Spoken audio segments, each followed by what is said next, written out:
A pesar del abandono, este es uno de los edificios más emblemáticos y representativos del alto nivel cultural de la República Dominicana, aunque ya su apariencia actual no lo refleje. Ha sido un edificio subvalorado, su historia ha sido borrada y a pesar del paso del tiempo, se mantiene su esencia como una edificación que se dedicó a la expresión artística de un pueblo bajo el yugo de una de las peores dictaduras del continente americano. Pero también es cierto que a ese mismo pueblo le trajo el esplendor y la majestuosidad para los artistas dominicanos poder tener un escenario donde presentarse al más alto nivel. Este es el edificio del Teatro Agua y Luz, una de las joyas de la arquitectura recreativa dedicada al arte, la escena y atada a la historia que se debe contar para no olvidarla.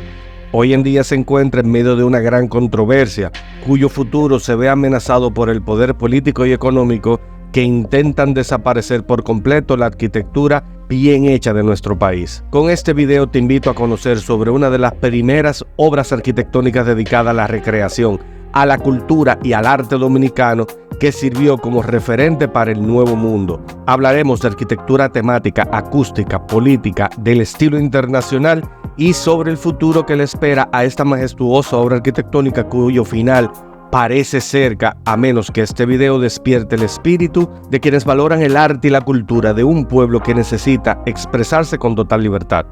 Antes de empezar, te invitamos a darle like, suscribirte y compartir. Y decirte también que ya tenemos las supergracias activadas y convertirte en un miembro exclusivo de nuestro canal. Así nos ayudarás a poder seguir haciendo mejor este trabajo que venimos haciendo desde hace ya 4 años y tener acceso a material exclusivo para los miembros que se suscriban y aporten. No te vas a arrepentir. Y sin más que decir, empecemos con este video. Analízate esto.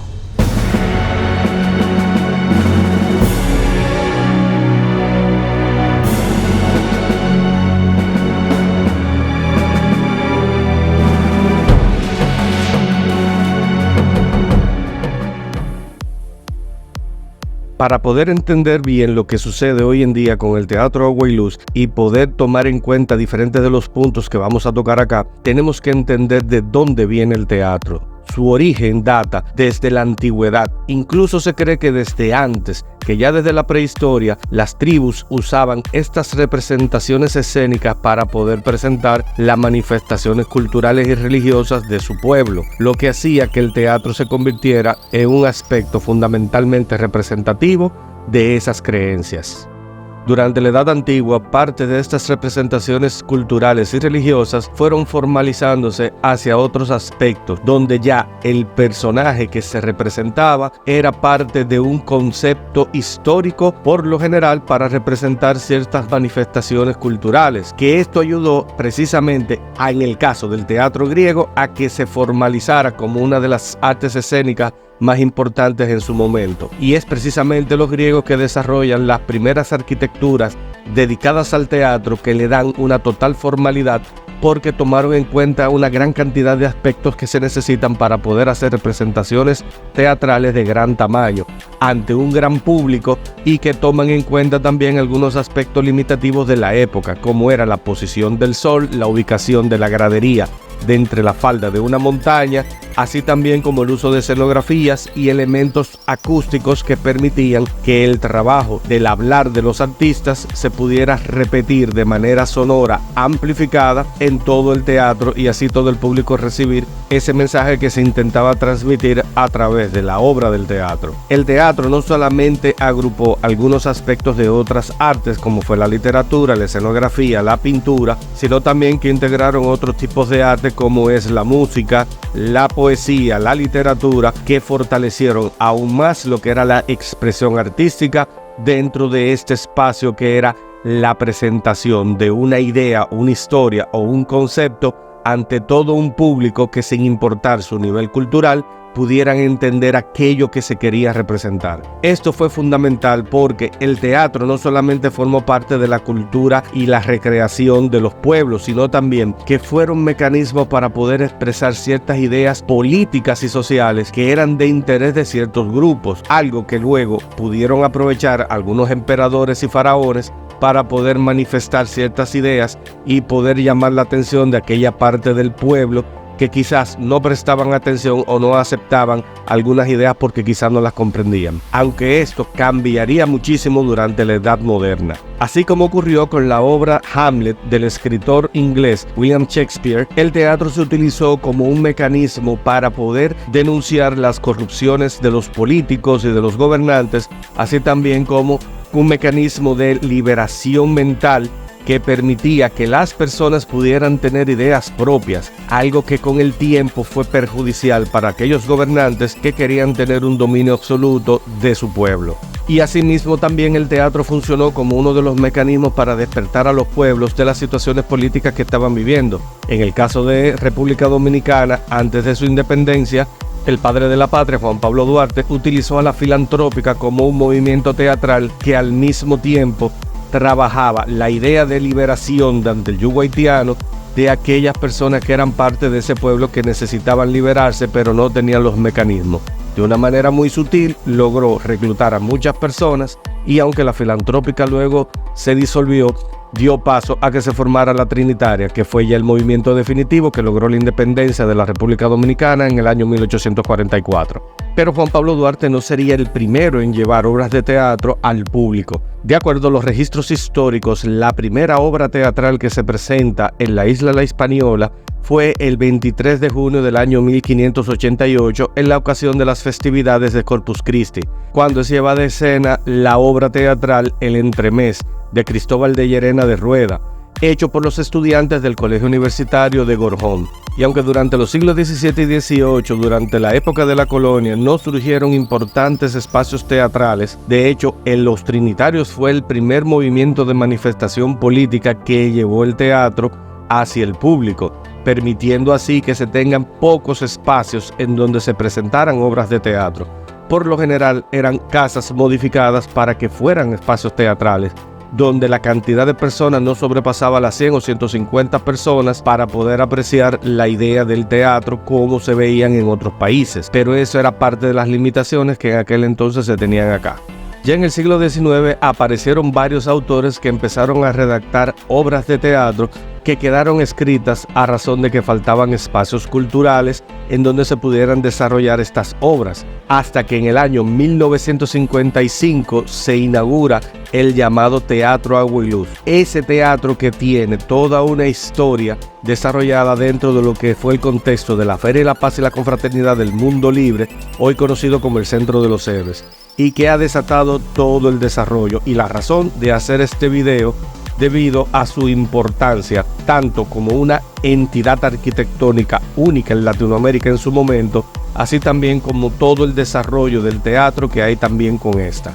La idea que dio origen a la construcción del Teatro Agua y Luz surge de una visita que hace el dictador dominicano Rafael Leónidas Trujillo a Barcelona, donde fue a visitar a su homólogo dictador también, Francisco Franco, y quedó impresionado al ver la fuente mágica de Montjuïc. Trujillo quedó impresionado por los juegos de colores de las luces, así también como los imponentes chorros de agua que formaban arquitecturas efímeras entre los juegos de chorros y luces que hacían alusión a obras arquitectónicas importantes en su época. Tomando la decisión de que Santo Domingo debería de tener algo similar, le pide a Franco que lo ponga en contacto con el arquitecto que diseñó la fuente, Carles Buïgas y Sans. Y aunque este no era arquitecto, sino que era ingeniero eléctrico de profesión y experto en luminotecnia, acepta la propuesta de construir y diseñar el Teatro Agua y Luz en la República Dominicana. Lo curioso es que Carles Buïgas, aparte de que no era arquitecto, pero sí tenía una firma de arquitectura donde tenía varios familiares de él que eran arquitectos, decide tomar rienda y viene a República Dominicana para hacer el diseño del Teatro Agua y Luz por completo.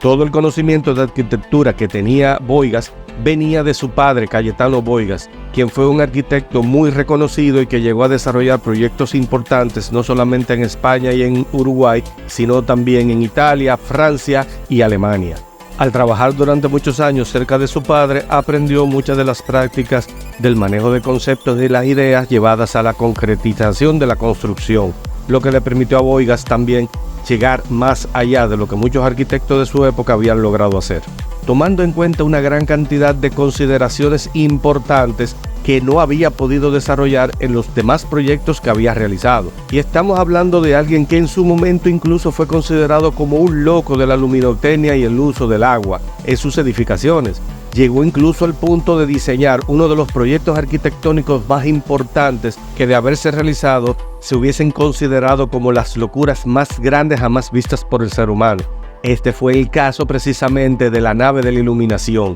que fue el proyecto más ambicioso, donde quería llevar ese trabajo de desarrollo de las luces y los chorros de aguas que pudieran moverse a través del mundo y llevar así el nombre de España a diferentes lugares a modo de un espectáculo visual increíble de ver. Un dato curioso de Carles Boigas es que, a pesar de que era considerado como el genio del agua y la luz, este nunca tuvo la oportunidad de ponerle este nombre a ninguna de sus obras, excepto al Teatro Agua y Luz. Y aunque el nombre original del teatro es Teatro Agua y Luz Angelita Trujillo, es que este fue hecho en homenaje a la hija del dictador Rafael Leónidas Trujillo, que todo el contexto de la Feria de la Paz y la Confraternidad del Mundo Libre, el considerado hoy como el centro de los héroes, fue realmente una excusa disfrazada de homenaje para esa hija preferida que él tenía.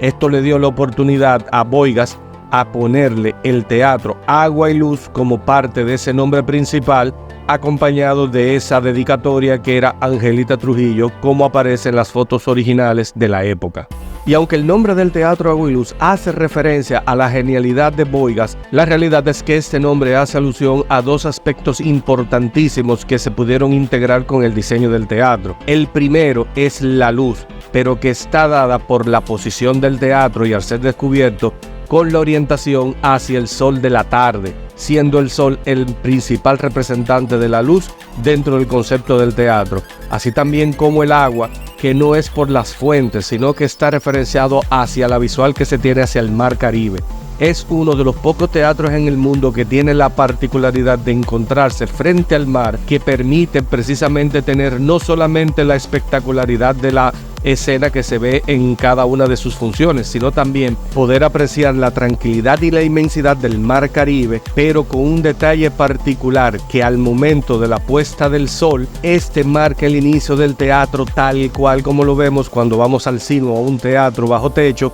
el que en el momento en que se apagan las luces inicia la obra de teatro. Sin duda alguna, un espectáculo no solamente que integra la idea de lo teatral, sino también la naturaleza misma como una manifestación del orden cósmico, que era parte también de la cultura filosófica de Boigas. Sencillamente espectacular, y es la razón principal del nombre de este teatro. Ahora bien, viendo el Teatro Agua y Luz como un edificio que se diseña y se construye, tiene las siguientes particularidades. Se colocó en uno de los espacios dentro del contexto urbano de la Feria de la Paz y la Confraternidad del Mundo Libre, que se diseñó en el año 1955 con ese propósito, en el cual el teatro se encontraba en la zona dedicada a la parte recreativa, pero que nunca se diseñó de manera específica por un asunto de tiempo. Y esto hizo que de manera apresurada se tomara la decisión de que se colocara en la parte más hacia el oeste, alejado del contexto general de la Feria de la Paz de la Confraternidad del Mundo Libre, como hoy conocemos, el Centro de los Héroes. En ese entonces se toma la decisión de que se coloque ahí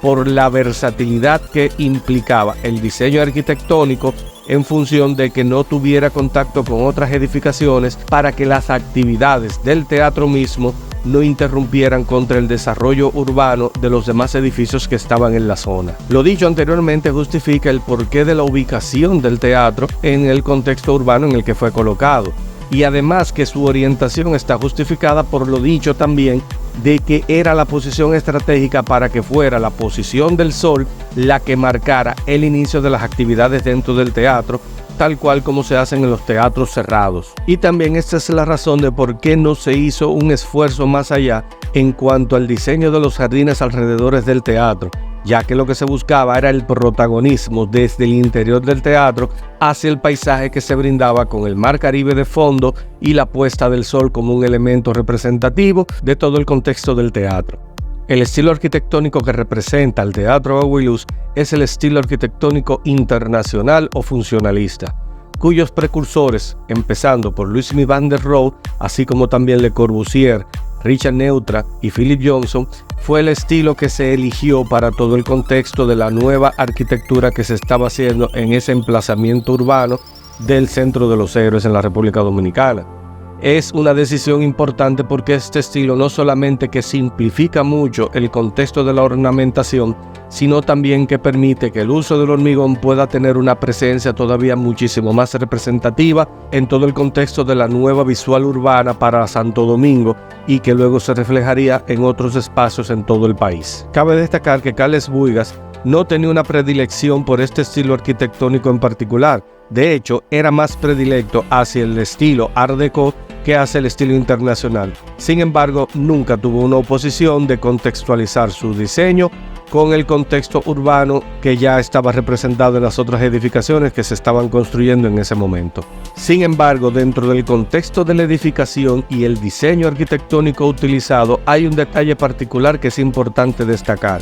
y es que esto es un tipo de arquitectura temática. Quiere decir que se utiliza una temática que se relaciona con aquello que se quiere representar para enfatizar esa idea central. Como es un edificio dedicado al teatro y al espectáculo de la cultura popular, pues su diseño se asocia a un referente internacional del mismo tipo. En este caso en particular, el Teatro Agua y Luz es una pequeña referencia de lo que es el Coliseo romano. Aunque no son semejantes dentro de su visual y envolvente, tienen un detalle particular, y es que la arquitectura temática tiene este propósito de recrear edificaciones que tengan una relación con otras que sean de corte internacional para poder llevar algo de cultura a partir de la asociación de estas imágenes, ya sea que sean vistas en libros, en películas o por visitarlas de manera física en esos lugares donde esas arquitecturas se encuentran. Algo semejante hace, por ejemplo, el caso del Parque Jaime Duque en Colombia, que permite a los visitantes poder sentir esa sensación de que están visitando otras partes del mundo. De hecho, la razón de Jaime Duque para el diseño y construcción de este parque temático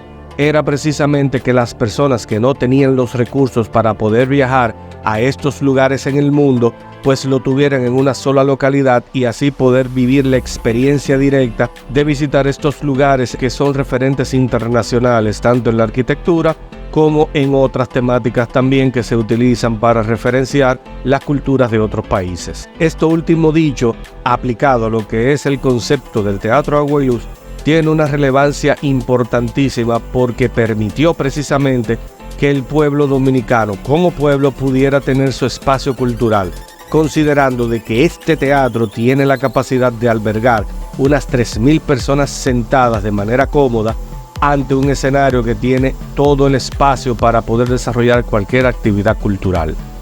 Y hablando de la infraestructura de este maravilloso teatro, podemos decir que en su momento este tuvo un costo de construcción total de unos 2 millones de pesos, algo que se consideraba como una gran inversión para la época. Y su diseño contempló el dividir la edificación en 4 partes importantes. La plataforma del escenario es la primera, la que contempla todo el emplazamiento horizontal en donde se encontraba gran parte del público, la escenografía y la posición de la orquesta. Pero asimismo también se encontraban las fuentes de agua, desde donde partían unos 355 chorros de agua que se disparaban hacia lo alto, y los 400 tipos de luces diferentes que contenían dentro de la fuente para crear el espectáculo visual.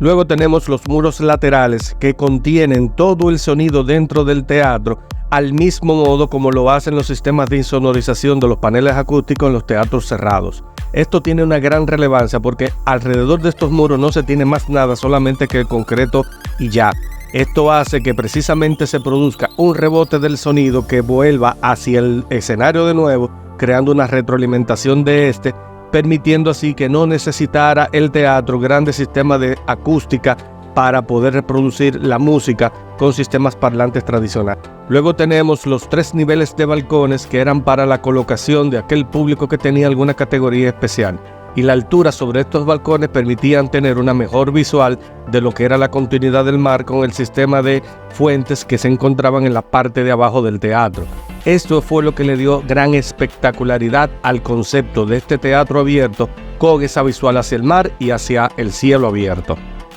Junto con el nivel de los balcones hacia la parte de atrás, que sería la parte norte del teatro, se tenían los espacios de pasillo de exposiciones de arte, donde posiblemente en algún momento pudimos haber tenido obras de los artistas más importantes de la época entre los años 40, 50 y 60, Jaime Colson, Celeste Wossigil, Clara Ledesma, Bela Zanetti, Guillo Pérez, Cándido Vidó, entre otros artistas de gran relevancia del arte dominicano. Esto no solo daría la oportunidad al pueblo dominicano de poder apreciar las actividades artísticas dentro del mismo teatro, sino que también poder tener exposiciones permanentes del arte más importante que sea representativa de la cultura también.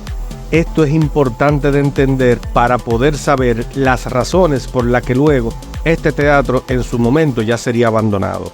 Y hablando de la acústica, podemos decir que la distribución de los espacios y la colocación de los elementos de muros curvos, así como también su forma, permite que haya una retroalimentación del sonido hacia el centro del escenario en donde se encuentran los artistas cantando o ejecutando instrumentos que permiten precisamente el no necesitar grandes sistemas de sonido que provoquen grandes ruidos, sino que con una alimentación mínima del sonido se puede tener una retroalimentación bastante satisfactoria en cuanto al movimiento de las ondas mecánicas a través de toda la infraestructura. Y es que además de esto hay una solución bien interesante para reducir el ruido que sale hacia el exterior desde el teatro, y es precisamente que parte de esta retroalimentación se ve anulada por el sistema de cortinas de agua que caen en la parte de atrás del escenario, reduciendo así la parte de las ondas sonoras que tienen la mayor frecuencia y manteniendo el sonido de menor frecuencia, que en este caso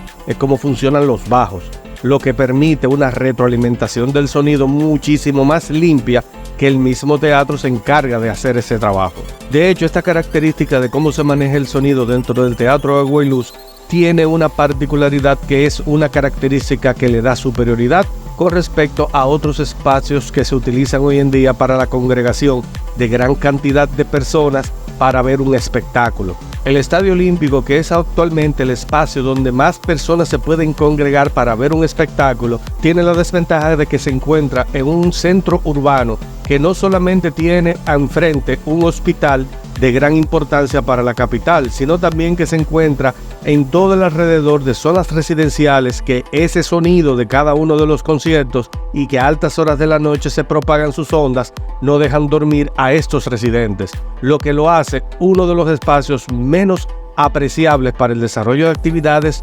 culturales, precisamente en el caso de los espectáculos y los conciertos. Sin embargo, la ubicación del Teatro Agua y Luz no molesta a nadie, ya que no se encuentra ni siquiera dentro de un contexto de espacio residencial, y se encuentra también alrededor de una gran cantidad de edificaciones públicas que durante ciertas horas del día puede ser que estén funcionando, pero no cuando se desarrollan las actividades culturales que pudieran hacerse en el Teatro Agua y Luz, sino que al desarrollarse de noche, luego de la caída del sol, ninguno de estos espacios son utilizados, por lo que permite que se puedan desarrollar las actividades sin ninguna complejidad, tanto en el tránsito como en la molestia que pueda producir su sonido hacia los residentes en las zonas más cercanas, que dicho sea de paso se encuentran bastante alejados de este. A pesar de todas las cualidades positivas que hemos dicho anteriormente del Teatro Agua y Luz, hay que entender que en su actualidad este teatro tiene un futuro muy incierto, ya que se ha quedado abandonado por más de 30 años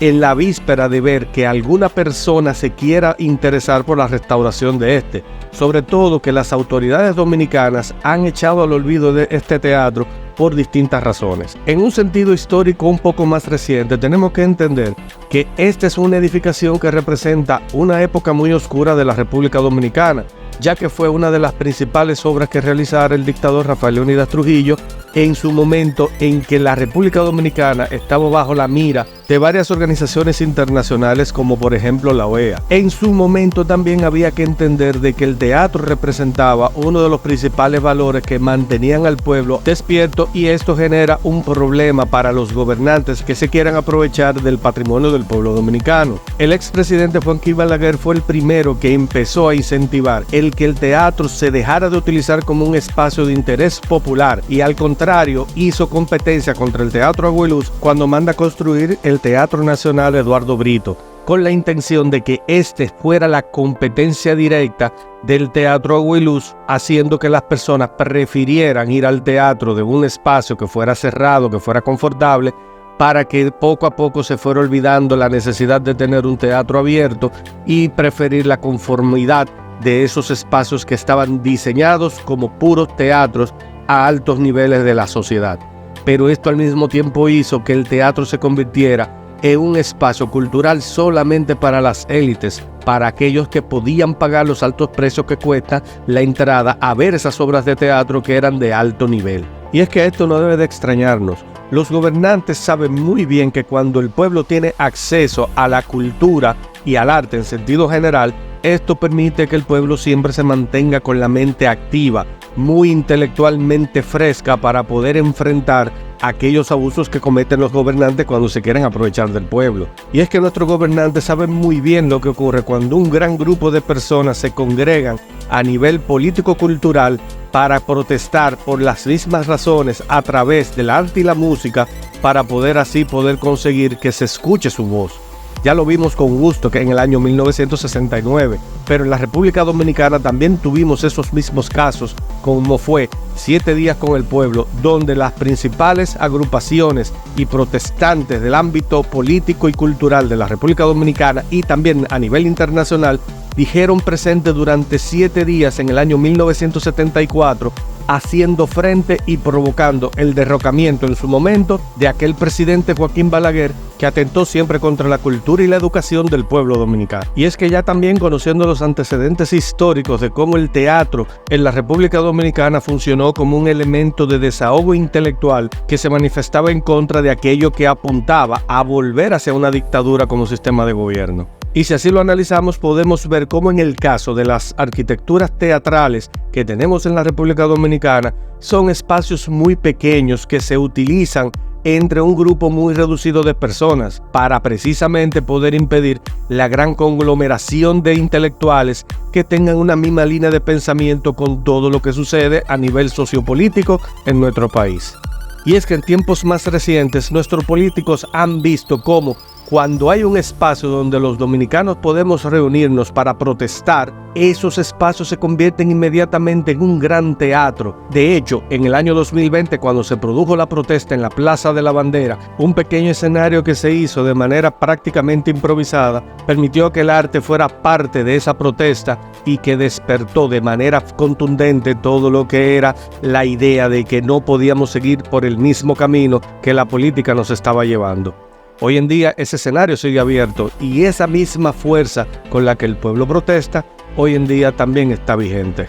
Y es una lástima que hoy en día el futuro del Agua y Luz sea incierto completamente. Resulta que hay intereses políticos y económicos que están interesados en que sea demolido el Teatro Agua y Luz para poder dar paso a nuevos proyectos de ganancia económica solamente para algunos en el sector privado, pero quitándole gran parte del patrimonio de la cultura del pueblo dominicano. Tuvo como referencia en su momento este teatro de que albergó a las principales revistas de espectáculo de todo el mundo. Y en tiempos más recientes se pudo contar cómo este teatro fue escenario también de bandas internacionales de gran importancia en su momento, como fueron La Ley, Jaguares. En una ocasión incluso Gustavo Cerati tenía previsto hacer un concierto en el Teatro Agua y Luz aquí en República Dominicana, pero que tuvo que abandonar la gira cuando cayó en aquel coma del que nunca se despertó.